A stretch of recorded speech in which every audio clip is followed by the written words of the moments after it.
You didn't expose yourself to Satan, and Satan ain't gonna let you get together.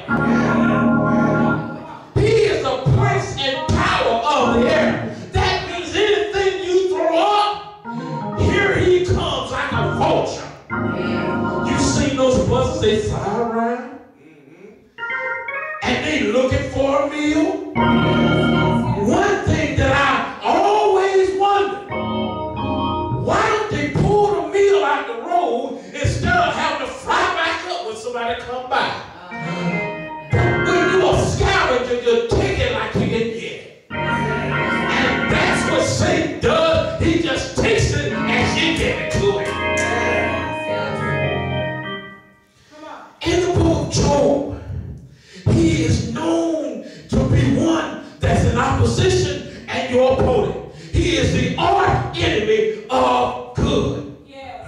And he presents himself, he said, have you, and God presented his man. And that's what God wants to do. Yes. He wants to present his man.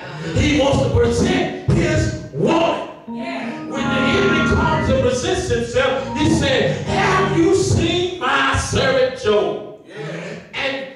And to put it in context, he says, I've seen him, but I can't touch him because you won't let me. I can't touch him. Yes, sir.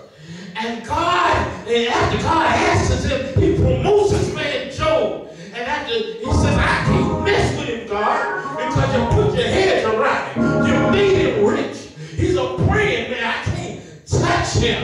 Yes. And exposing the devil. You got to know that he's got to get permission to mess with you. He's got to get permission to mess with your family. He's got to get permission to touch your body. He's got to get permission to cause trouble on your job. He's got to get permission.